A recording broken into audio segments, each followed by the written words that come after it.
നമസ്കാരം, സ്വാഗതം നിലപാടിലേക്ക്. സംഘപരിവാരത്തിൻ്റെ ഭരണം ഒരു പതിറ്റാണ്ട് പിന്നിടുമ്പോഴും നാം ഒരു ഫാസിസ്റ്റ് ഭരണത്തിന് കീഴിലാണോ എന്ന കാര്യത്തിൽ വലിയ ആശയക്കുഴപ്പത്തിലാണ് CPIM.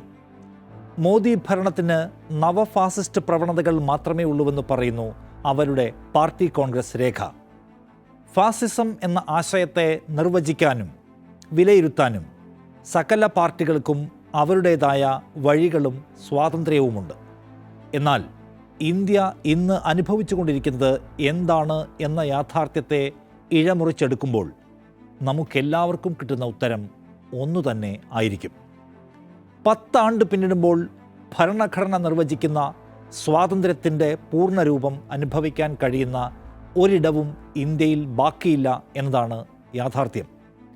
1930കളിൽ ലോകത്ത് നിലനിന്നിരുന്ന ഹിറ്റ്ലർ മുസോളിനി ഭരണത്തിലെ ക്ലാസിക്കൽ ഫാസിസത്തിൻ്റെ രൂപം ഇവിടുത്തെ ഭരണത്തിന് ഇല്ലാത്തതിനാൽ നമുക്ക് ഈ ഭരണത്തെ ഫാസിസ്റ്റ് വാഴ്ച എന്ന് വിളിക്കാൻ കഴിയില്ല എന്നാണ് CPIMൻ്റെ പാർട്ടി കോൺഗ്രസ് രേഖ പറയുന്നത്.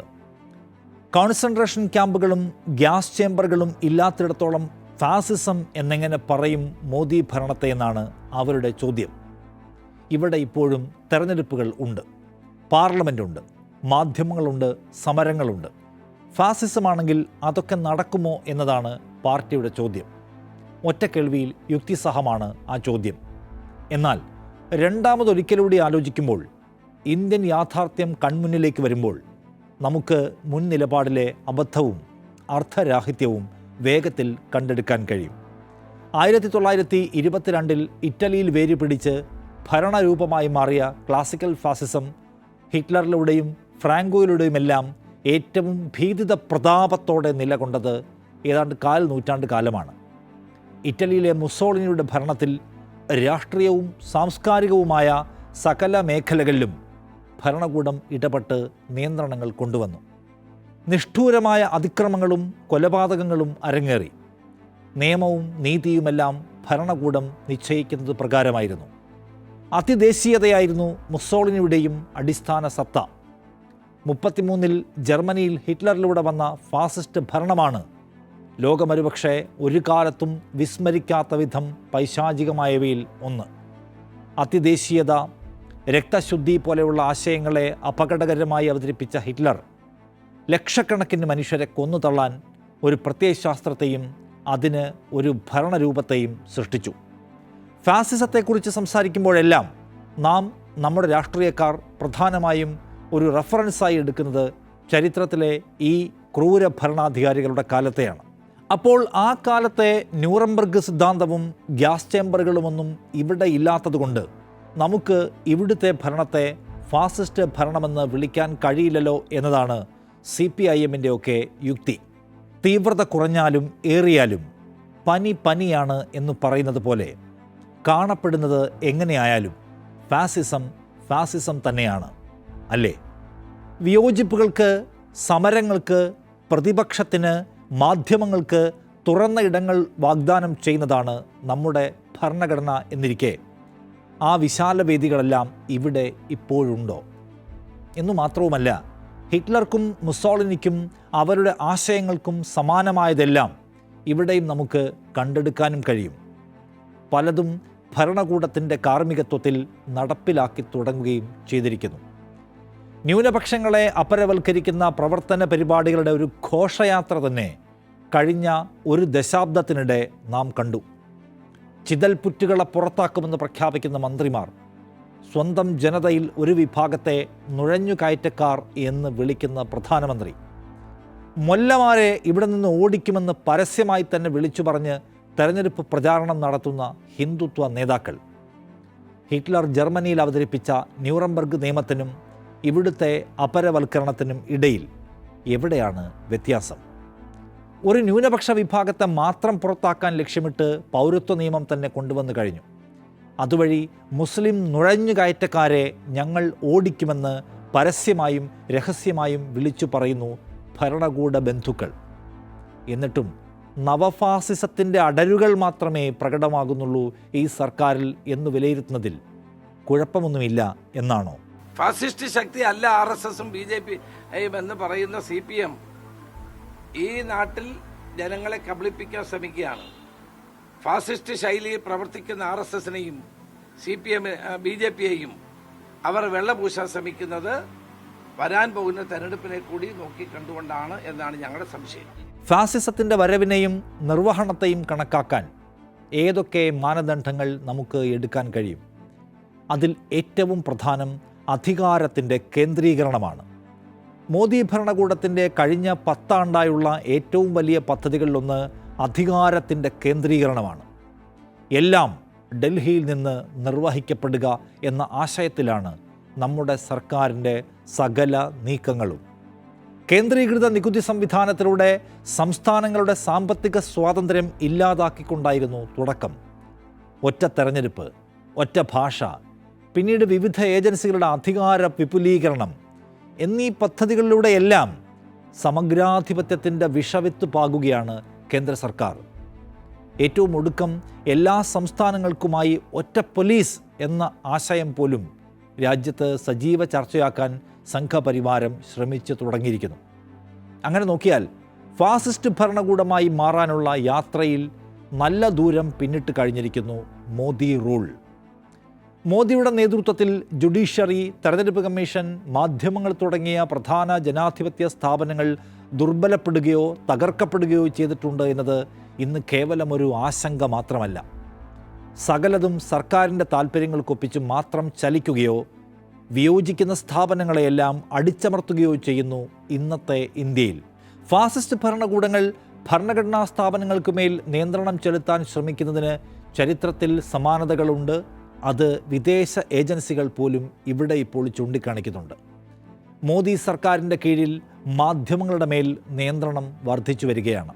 സെൻസർഷിപ്പ് അല്ലെങ്കിൽ സ്വയം സെൻസർഷിപ്പ്, സർക്കാരിനെ വിമർശിക്കുന്ന മാധ്യമപ്രവർത്തകരെ ഉപദ്രവിക്കൽ, കേസിൽപ്പെടുത്തൽ, നിരോധനം ഏർപ്പെടുത്തൽ, ഇതെല്ലാം ദിനം പ്രതി എന്നോണം ഇന്ത്യയിൽ സംഭവിക്കുന്നുണ്ട്. മുഖ്യധാരാ മാധ്യമങ്ങളിൽ ഭൂരിഭാഗവും സർക്കാരുമായി സഖ്യത്തിലാണെന്നും അവരുടെ വാദങ്ങൾ മാത്രം പ്രതിധ്വനിപ്പിക്കുന്നവരാണെന്നും ഫാസിസ്റ്റ് ഭരണകൂടങ്ങളിൽ കാണപ്പെടുന്നത് പോലെ അവരുടെ പ്രചാരണ സംഗതികളായി മാറുകയാണെന്നും വിയോജിക്കുന്നവയെ അടിച്ചമർത്തുകയാണ് എന്നും അറിയാത്തവരായി ആരുണ്ട് ഇവിടെ? സർക്കാരിനെ വിമർശിക്കുന്ന മാധ്യമപ്രവർത്തകർ, വ്ളോഗർമാർ, ആക്ടിവിസ്റ്റുകൾ എന്നിവരെല്ലാം ഭീഷണികളും പീഡനങ്ങളും തടവുകൾ പോലും നേരിടുന്നുണ്ട്. വിമർശകരെ നിശബ്ദരാക്കാൻ രാജ്യദ്രോഹ നിയമങ്ങളും UAPA പോലെയുള്ള ഭീകരവിരുദ്ധ നിയമങ്ങളും ഉപയോഗിക്കുന്നത് ഒരു സ്വേച്ഛാധിപത്യ തന്ത്രമായി മാത്രമേ ആർക്കും വിലയിരുത്താൻ കഴിയൂ. പ്രതിപക്ഷ നേതാക്കളെയും പാർട്ടികളെയും ലക്ഷ്യം വയ്ക്കാൻ സർക്കാർ സംവിധാനങ്ങൾ ഉപയോഗിച്ചതിന് എത്രയധികം ഉദാഹരണങ്ങൾ കൺമുന്നിലുണ്ട്. പ്രതിഷേധങ്ങളിലും തെരഞ്ഞെടുപ്പുകളിലും നിരവധി രാഷ്ട്രീയ എതിരാളികളും ആക്ടിവിസ്റ്റുകളും രാജ്യദ്രോഹം അല്ലെങ്കിൽ ഭീകരവാദം തുടങ്ങിയ കുറ്റങ്ങൾ ചുമത്തി അറസ്റ്റ് ചെയ്യപ്പെട്ടിട്ടുണ്ട്. രാഷ്ട്രീയ എതിരാളികളെ ഉപദ്രവിക്കാൻ CBI, ED, NIA തുടങ്ങിയ കേന്ദ്ര ഏജൻസികളുടെ വർദ്ധിച്ചു വരുന്ന ഉപയോഗം പ്രതിപക്ഷത്തെ അടിച്ചമർത്താനുള്ള തന്ത്രമല്ലാതെ മറ്റെന്താണ്? ഇന്ത്യയുടെ മതേതര ഘടനയെയും ഭരണഘടനാ മൂല്യങ്ങളെയും അവഗണിച്ച് ഹിന്ദുത്വ ദേശീയതയെ പ്രോത്സാഹിപ്പിക്കുന്നതിന് മോദി ഭരണകൂടം കൂടുതൽ ഊന്നൽ നൽകുന്നതാണ് ഇതിലേറ്റവും പ്രധാനപ്പെട്ട ഘടകങ്ങളിലൊന്ന്. ഹിന്ദു ഭൂരിപക്ഷവാദത്തെ അംഗീകരിക്കുകയും അതിൻ്റെ പ്രചാരകരും പ്രായോജകരുമായി ഭരണകൂടം മാറിക്കഴിയുകയും ചെയ്യുന്നതാണ് ഇന്ത്യൻ യാഥാർത്ഥ്യം. 80% 20% തമ്മിലുള്ള പോരാട്ടത്തിൽ തന്നെ വിജയിപ്പിക്കണമെന്ന് ഉത്തരേന്ത്യയിലെ ഒരു മുഖ്യമന്ത്രിക്ക് പച്ചയ്ക്ക് പ്രസംഗിക്കാൻ കഴിയും വിധത്തിൽ ഇവിടുത്തെ അന്തരീക്ഷം മാറിക്കഴിഞ്ഞിട്ടുണ്ട്. രാഷ്ട്രീയ നേതാക്കളുടെ കേവല പ്രസംഗങ്ങൾ മാത്രമല്ല, സർക്കാർ നയങ്ങൾ തന്നെയും ആ സ്വഭാവത്തിലേക്ക് ഗണ്യമായി മാറുന്നു. പൗരത്വ ഭേദഗതി നിയമവും ദേശീയ പൗരത്വ രജിസ്റ്ററും മുസ്ലിങ്ങൾക്കെതിരായ വിവേചനത്തിനും മതധ്രുവീകരണത്തിനും കൂടുതൽ ആഴമുണ്ടാക്കുന്നു, അതിനുള്ള ഉപാധിയാക്കുന്നു. മതന്യൂനപക്ഷങ്ങൾക്കെതിരെ, പ്രത്യേകിച്ച് മുസ്ലിങ്ങൾക്കെതിരായ അക്രമത്തെ സർക്കാരുകൾ അവഗണിക്കുകയോ അല്ലെങ്കിൽ ഒത്താശ ചെയ്യുകയോ പോലും ചെയ്തുവെന്ന് പല സന്ദർഭങ്ങളിലും നമുക്ക് കാണാൻ കഴിയും. ഫാസിസത്തെ നിർവചിക്കാനുള്ള ഘടകങ്ങൾ പരിശോധിക്കുമ്പോൾ പ്രധാനമായും കണക്കിലെടുക്കേണ്ട സംഗതികളാണ് മേൽപ്പറഞ്ഞവ. ഇതിലെല്ലാം മോദി ഭരണകൂടം ഇറ്റലിയിലെയും ജർമ്മനിയിലെയും പൂർവ്വ മാതൃകകളുടെ പിന്നാലെ ദീർഘദൂരം സഞ്ചരിച്ചു കഴിഞ്ഞിട്ടുണ്ട്. ഫാസിസത്തിൻ്റെ ഫാസിസ്റ്റ് നേതാക്കളുടെ വളർച്ചയിലും കുതിപ്പിലും സൈന്യത്തെ ഉപയോഗപ്പെടുത്തൽ പ്രധാനമാണ്. അതിൻ്റെ പ്രതിഫലനങ്ങളും ഇന്ത്യയിൽ തെളിഞ്ഞു തന്നെ കാണാം. 2018 ബലാക്കോട്ട് വ്യോമാക്രമണം പോലെയുള്ള രാഷ്ട്രീയ ചർച്ചകളിൽ മോദി കരുത്തനായ നേതാവ്, സ്ട്രോങ് മാൻ എന്ന ഒരു പ്രതിച്ഛായ വളർത്തിയെടുക്കുന്നതും സൈന്യത്തെ ഉപയോഗിച്ചും രാഷ്ട്രീയ പിന്തുണ നേടാൻ സൈനിക നടപടികൾ ഉപയോഗിക്കുന്നതും ഫാസിസ്റ്റ് നേതാക്കളെ ഓർമ്മിപ്പിക്കുന്നതായി വിദേശ നിരീക്ഷകർ പലരും ചൂണ്ടിക്കാണിക്കുന്നുണ്ട്. കൊല്ലപ്പെട്ട സൈനികർക്കായി വോട്ട് ചെയ്യണമെന്നും മറ്റുമൊക്കെയുള്ള പ്രസംഗത്തിന് ഫാസിസ്റ്റ് കാലത്ത് മുൻ മാതൃകകളുണ്ട്. അർദ്ധസൈനിക വിഭാഗങ്ങളെ കൂടുതലായി ആശ്രയിക്കുന്നതും ആഭ്യന്തര നിയമനിർവഹണ സംവിധാനങ്ങളുടെ സൈനികവൽക്കരണവും, അതായത് ദേശീയ സുരക്ഷാ നിയമത്തിൻ്റെ ഉപയോഗം പോലെയുള്ളവ സ്വേച്ഛാധിപത്യ സമീപനത്തിൻ്റെ സൂചനയായി തന്നെ വിലയിരുത്തേണ്ടതാണ്. തെരഞ്ഞെടുപ്പ് കമ്മീഷൻ പോലെയുള്ള പ്രധാന സ്ഥാപനങ്ങളുടെ മേലുള്ള നിയന്ത്രണം ഉപയോഗിച്ച് മോദി ഭരണകൂടം തെരഞ്ഞെടുപ്പുകളിൽ സുതാര്യതയും വിശ്വാസ്യതയും തുലച്ചുവെന്ന ആക്ഷേപം എത്രയോ തെരഞ്ഞെടുപ്പുകളിലായി ഉയർന്നു കേൾക്കുന്നു. മോദി ഭരണകൂടത്തിൻ്റെ താൽപ്പര്യത്തിനപ്പുറമുള്ള കാർക്കശ്യ നിലപാടുകളൊന്നും സ്വീകരിക്കാൻ കഴിയാത്ത വിധം തെരഞ്ഞെടുപ്പ് കമ്മീഷനടക്കമുള്ള സംവിധാനങ്ങൾ ദുർബലപ്പെട്ട് കഴിഞ്ഞു. വോട്ടെടുപ്പിൽ കൃത്രിമം കാണിക്കൽ, വോട്ടർമാരെ അടിച്ചമർത്തൽ, തെരഞ്ഞെടുപ്പ് ഭരണത്തിലെ പക്ഷപാതം തുടങ്ങിയ ആരോപണങ്ങൾ ഫാസിസ്റ്റ് കാലത്തിൻ്റെ കുളമ്പടിയല്ലാതെ മറ്റെന്താണ്? മോദിയുടെ പാർട്ടിയായ BJP അതാര്യവും ഭീമവുമായ ഫണ്ട് കൈകാര്യം ചെയ്യുന്നു. അവർ കൈകാര്യം ചെയ്യുന്നു, എന്നാൽ അവർ മാത്രം കൈകാര്യം ചെയ്യുന്നു. അതേക്കുറിച്ചൊന്നും ഒരു പരിശോധനയും നടത്താൻ ഇവിടെ നീതിയുക്തമായ ഒരു സംവിധാനവും അവശേഷിക്കുന്നില്ല. ഹിറ്റ്ലറിനും മുസോളിനിക്കുമൊക്കെ സമാനമാവിധം മോദി നിരന്തരമായി അതിദേശീയവാദ വാചാടോപങ്ങൾ ഉപയോഗിക്കുന്നു. പ്രത്യേകിച്ച് ദേശീയ സുരക്ഷ, സൈനിക ശക്തി എന്നിവയുമായി ബന്ധപ്പെട്ട വിഷയങ്ങൾ ഇത് ജനപിന്തുണ ശേഖരിക്കുന്നതിനും വിയോജിപ്പുകളെ അടിച്ചമർത്തുന്നതിനുമായി രൂപകൽപ്പന ചെയ്തിരിക്കുന്നതാണ് എന്ന് മനസ്സിലാക്കാം. സർക്കാരിനെതിരായ എല്ലാ വിമർശനങ്ങളും രാജ്യത്തിനെതിരായ സംഗതികളാക്കി വ്യാഖ്യാനിക്കുന്നു. മോദി എന്നാൽ രാജ്യം തന്നെയാണ് എന്ന് അണികളെക്കൊണ്ട് അലമുറയിടിക്കുന്നു. സർക്കാരിനോടുള്ള പ്രധാന ചോദ്യങ്ങൾ പലതും രാജ്യസുരക്ഷയുടെ മറയെടുത്തു വച്ച് അവഗണിക്കാൻ ശ്രമിക്കുന്നു. മിക്കപ്പോഴും അത് വിജയിക്കുന്നു. സർദാർ പട്ടേലിനെ പോലെയുള്ള ദേശീയ നേതാക്കളുമായി ഇടയ്ക്കിടെ താരതമ്യം ചെയ്യുന്നതിലൂടെയോ അല്ലെങ്കിൽ അതിമാനുഷ വ്യക്തി എന്ന നിലയിൽ മോദിയുടെ പ്രതിച്ഛായ പ്രചരിപ്പിക്കുന്നതിലൂടെയോ മറ്റെല്ലാം മറയ്ക്കുന്ന ഒരു വ്യക്തി ആരാധന സൃഷ്ടിക്കുന്നു ഭരണകൂട പാർട്ടി. ചില വിമർശകർ ഒരു ജനകീയ സ്വേച്ഛാധിപത്യ ഭരണകൂടത്തെ വളർത്തിയെടുത്തു കഴിഞ്ഞു മോദിയെന്ന് ഇതിനകം ചൂണ്ടിക്കാണിച്ചു കഴിഞ്ഞു. അനുഭാവികളായ ജഡ്ജിമാരെ നിയമിച്ചും ജുഡീഷ്യൽ തീരുമാനങ്ങളെ സ്വാധീനിച്ചും സർക്കാർ കോടതികളെ നിയന്ത്രിക്കാൻ ശ്രമിക്കുന്നുവെന്ന ആരോപണം ഉയർന്നതോടെ ജുഡീഷ്യറിയുടെ സ്വാതന്ത്ര്യം ഒരു പ്രധാന ആശങ്കയായി ഇന്ന് മാറിക്കഴിഞ്ഞിട്ടുണ്ട്. ഇത് നിയമവാഴ്ചയെ ദുർബലപ്പെടുത്തുകയും നിയമപ്രക്രിയകളിൽ സ്വേച്ഛാധിപത്യ നിയന്ത്രണത്തിന് വേദിയൊരുക്കുകയും ചെയ്യുന്നുവെന്ന് പ്രതിപക്ഷത്തു നിന്നടക്കം വലിയ വിമർശനങ്ങൾ ഉയർന്നു നിൽക്കുന്നു. സർക്കാർ നയങ്ങളെ വിമർശിക്കുന്ന ആക്ടിവിസ്റ്റുകളെയും NGOകളെയും സംഘടനകളെയും ലക്ഷ്യം വെച്ചുകൊണ്ട് മോദി സർക്കാർ സിവിൽ സമൂഹത്തെ അടിച്ചമർത്തുന്നു എന്നത് ഇന്ത്യയിൽ ഫാസിസം വന്നോ എന്നാലോചിക്കുമ്പോൾ ആദ്യം ആലോചിക്കേണ്ട കാര്യമാണ്. UAPA പോലെയുള്ള നിയമങ്ങൾ ഉപയോഗിച്ച് ആക്ടിവിസ്റ്റുകളെ വിചാരണ കൂടാതെ തടങ്കലിൽ വയ്ക്കുന്നത് പൗരസ്വാതന്ത്ര്യത്തിൻ്റെ, ഭരണഘടനാ മൂല്യങ്ങളുടെ അടിവേരിളക്കലല്ലാതെ മറ്റെന്തെങ്കിലുമാണോ? National digital health mission, Aadhaar system പോലെയുള്ള സാങ്കേതിക വിദ്യയുടെയും ഡാറ്റാബേസുകളുടെയും ഉപയോഗത്തിലൂടെ പൗരന്മാരുടെ മേൽ വർദ്ധിച്ചു വരുന്ന നിരീക്ഷണം സ്വകാര്യതയുടെ ശോഷണത്തെയും സ്വേച്ഛാധിപത്യ നിയന്ത്രണത്തിനുള്ള സാധ്യതകളെയും കുറിച്ചുള്ള ആശങ്കകളെ ഇരട്ടിയാക്കിയിരിക്കുന്നു. ഇന്ത്യയുടെ ചരിത്രത്തെക്കുറിച്ചുള്ള ഒരു തിരുത്തൽ വിവരണം മോദി സർക്കാർ മുന്നോട്ട് വയ്ക്കുന്നുണ്ട്. ഹിന്ദു ചരിത്രത്തിൽ ശ്രദ്ധ കേന്ദ്രീകരിക്കുകയും മറ്റു സമുദായങ്ങളിൽ നിന്നുള്ള, പ്രത്യേകിച്ച് മുസ്ലിം സമുദായത്തിൽ നിന്നും ദലിതുകളിൽ നിന്നുമുള്ള സംഭാവനകളെ കുറച്ചു കാണുകയോ അരികുവൽക്കരിക്കുകയോ ചെയ്യുന്നുവെന്നും സമീപകാല സംഭവങ്ങളിൽ നിന്ന് വ്യക്തമാണ്. ഹിന്ദു ദേശീയവാദ അജണ്ടയെ ശക്തിപ്പെടുത്താനുള്ള ഈ പദ്ധതി ഫാസിസത്തിൻ്റെ ആണിക്കല്ലുകളിൽ ഒന്നാണ്. വിദ്യാഭ്യാസ പാഠ്യപദ്ധതി നിയന്ത്രിക്കാനും ഉന്നത വിദ്യാഭ്യാസ സ്ഥാപനങ്ങളിലെ അക്കാദമിക് സ്വാതന്ത്ര്യം അടിച്ചമർത്താനുമുള്ള ശ്രമങ്ങൾ ഇതിൻ്റെ തുടർച്ചയാണ്. ഭാവി തലമുറയെ സ്വന്തം പ്രത്യയശാസ്ത്രം പഠിപ്പിക്കാൻ സർക്കാർ ആഗ്രഹിക്കുന്നതിൻ്റെ തെളിവാണത്. ഫാസിസത്തെക്കുറിച്ച് സംസാരിക്കുമ്പോൾ തീവ്രത കുറഞ്ഞ ഫാസിസം, കൂടിയ ഫാസിസം എന്നൊക്കെ വിലയിരുത്താൻ കഴിയുമോ എന്നതാണ് മൗലികമായ ചോദ്യം. ഏതളവിലായാലും ലക്ഷണങ്ങൾ പ്രകടമായാൽ അത് ഫാസിസം തന്നെയാണ്.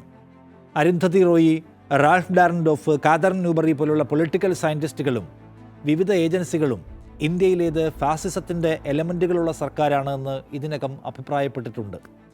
CPI അടക്കമുള്ള കക്ഷികളും രാഹുൽ ഗാന്ധിയെ പോലെയുള്ള രാഷ്ട്രീയക്കാരും ഇന്ത്യയിലേത് ഫാസിസ്റ്റ് സർക്കാരാണ് എന്ന അഭിപ്രായക്കാരാണ്. അങ്ങനെ അഭിപ്രായപ്പെടാൻ കഴിയുന്ന പലതരം ജീവിത സന്ധികളിലൂടെ ഇന്ത്യക്കാരൻ്റെ ജീവിതം അനുദിനം കടന്നു പോകുന്നു. മോദി സർക്കാർ എന്ന് പറയുന്നതിനെ നയിക്കുന്നത് RSS ആണ്. അത് കൽപ്പിക്കാത്ത ഒന്നുമില്ല സർക്കാരിന്. RSS എന്ന് പറയുന്നത് ഔട്ട് ആൻഡ് ഔട്ട് ഫാസിസ്റ്റാണ്. ഹിറ്റ്ലർ ഫാസിസത്തെ എന്നും പിന്താങ്ങി പോകുന്ന ആളുകളാണ് അതിൻ്റെ ആദ്യത്തെ വഴികാട്ടികൾ. RSS പൂർണ്ണമായും ഫാസിസ്റ്റാണ്. ആ ഫാസിസ്റ്റ് RSSൻ്റെ വഴിയെ നയിക്കപ്പെടുന്ന ഒരു ഗവൺമെൻറ്റാണ് മോദി ഗവൺമെൻറ്. ആ ഗവൺമെൻറ്റിനെ ഞങ്ങൾ ഫാസിസ്റ്റായി കാണുന്നു. CPM-നും അത് തിരുത്തേണ്ടി വരും. ഇന്നത്തെ ഇന്ത്യൻ ഭരണകൂടത്തെ നയിക്കുന്ന പൊളിറ്റിക്കൽ ഐഡിയോളജിയും അതിൻ്റെ പ്രയോക്താക്കളായ സംഘവും ഏതുതരം സംഘടനയാണെന്നും അതിൻ്റെ പ്രവർത്തന രീതികൾ എന്താണെന്നും ഇക്കാലത്തിനിടെ മനസ്സിലാക്കിയവരാണ് നാം. ജനാധിപത്യ ഭരണക്രമത്തോടും ഇൻക്ലൂസീവായ ഭരണഘടനയോടും വിപ്രതിപത്തിയുള്ള സംഘങ്ങൾക്ക് ഫാസിസം എന്ന വാക്കല്ലാതെ മറ്റെന്താണ് ചേരുക? കേന്ദ്രം ഭരിക്കുന്ന മോഡി സർക്കാർ ഫാസിസ്റ്റ് സർക്കാരല്ല എന്ന് പറഞ്ഞ ഏക BJP ഇതര മുഖ്യമന്ത്രി പിണറായി വിജയൻ. അതായത് നരേന്ദ്രമോദി ഫാസിസ്റ്റ് അല്ല എന്ന് പറയുന്ന ആരാ? പിണറായി വിജയൻ. അപ്പോൾ ഇവർ തമ്മിലുള്ള ബന്ധം മനസ്സിലായല്ലോ. അതാണ് ഇവർ തമ്മിലുള്ള ബന്ധം ഞങ്ങൾ പറയുന്നത്. ഈ ബന്ധം ഇവിടെ കൊണ്ട് അവസാനിക്കില്ല. ഞങ്ങൾക്ക് അടുത്ത ഇലക്ഷനിൽ ഈ ബന്ധം ഉണ്ടാവും. ഫാസിസം എന്ന ടേമിനെ അടയാളപ്പെടുത്തേണ്ടത് ഹിറ്റ്ലർ, മുസോളിനി, ഫ്രാങ്കോ എന്നിവരുടെ കാലത്ത് നടന്നതിന് സമാനമായ സംഗതികൾ നടക്കുന്നുണ്ടോ എന്ന് നോക്കിയല്ല. ഗ്യാസ് ചേമ്പറുകളില്ലാതെ ഫാസിസം വന്നുവെന്ന് വിശ്വസിക്കാൻ പ്രയാസമാണ് എന്ന് സിദ്ധാന്തിക്കുന്നത് എത്ര ശരിയാണെന്ന് ഇന്ത്യയിലെ അനുഭവിക്കുന്ന മനുഷ്യരോട് ചോദിക്കണം. ഇന്ത്യയിൽ അപ്രഖ്യാപിത അടിയന്തരാവസ്ഥയാണ് അരങ്ങേറുന്നത് എന്ന് പലകുറി അഭിപ്രായപ്പെട്ട പാർട്ടിയാണ് CPIM.